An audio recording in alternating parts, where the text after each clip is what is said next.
question from I wonder how does separating Maaser applies to converts.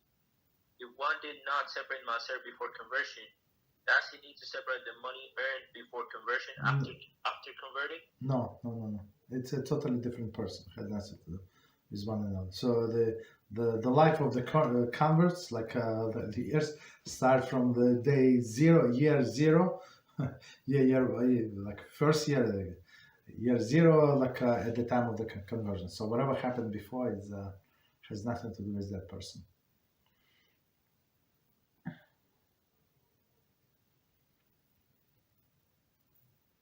Thank you much, Rabbi. You're welcome. So we have some questions that are off topic that were put on the board before the class started. Okay, go ahead, please. So next question.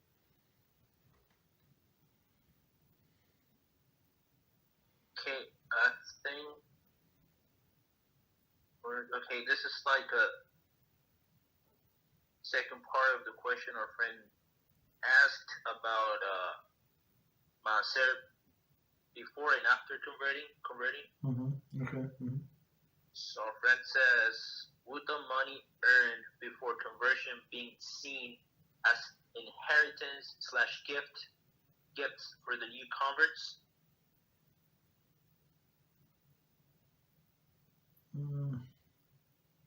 That's a very good question.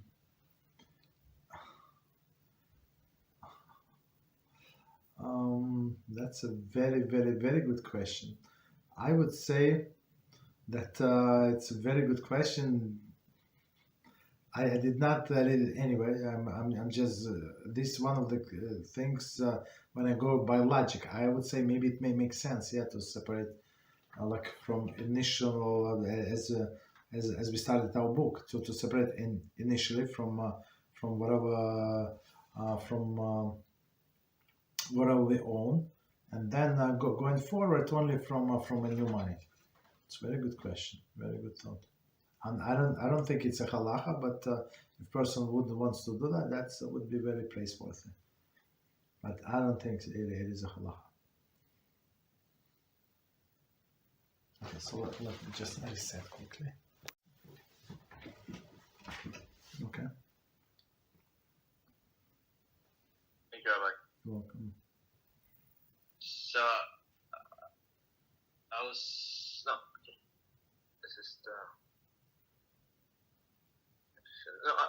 wondering. So I mean, I know a lot of people have done it throughout history, and this is perhaps going to sound like dumb, but considering the person is a completely new person after converting, what about like his possessions? If he's a different person, like what about his money, his assets? Like considering everything has like a spiritual counterpart, which is connected to the person himself. So what about these things? I mean, do they belong to him still, or?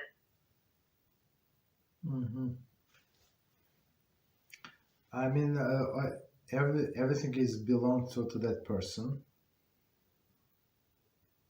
Everything belongs to that person. I had some idea, it slipped into my mind.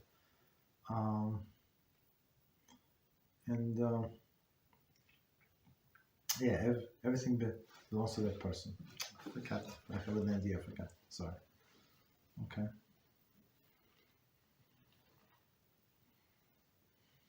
Thank you, Rabbi. You're welcome. So it's like a circumstances. I guess maybe we can consider it to be a circumstances that the person was put in, right? Like a family or something.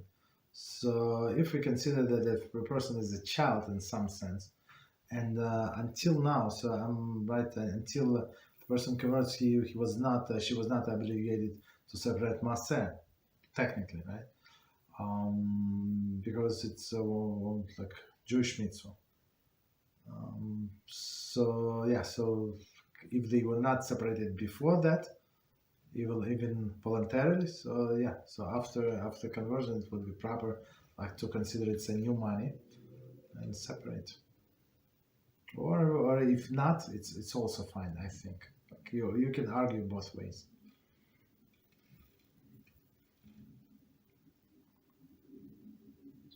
you very much, Rabbi. You're welcome. So, but very, very important.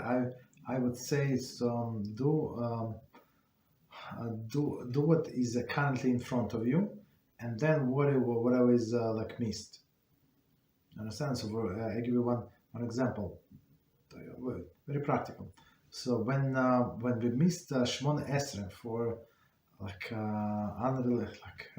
unavoidable circumstances, whatever happened. Okay, so whatever happened,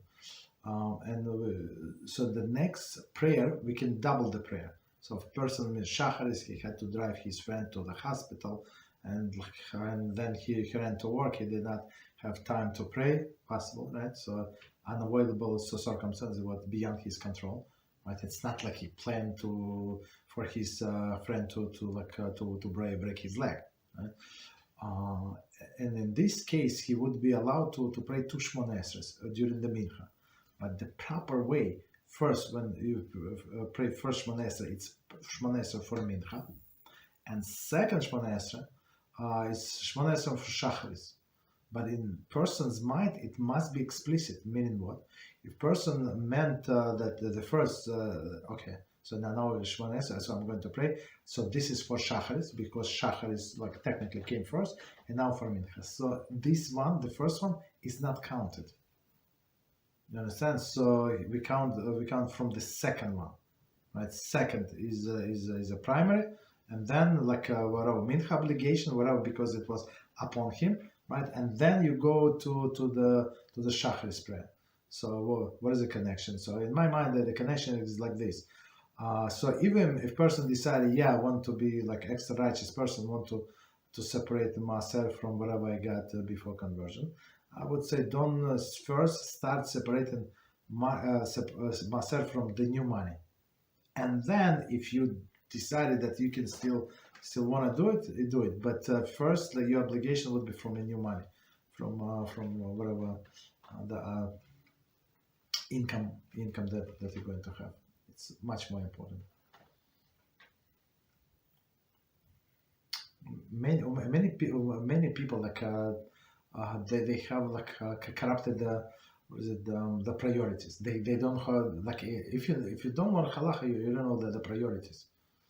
Understand? Okay, go ahead, please. Thank you, Rabbi. You're welcome.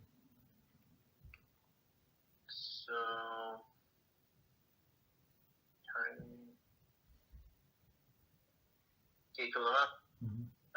next question. Does one pay Maaser on tax returns?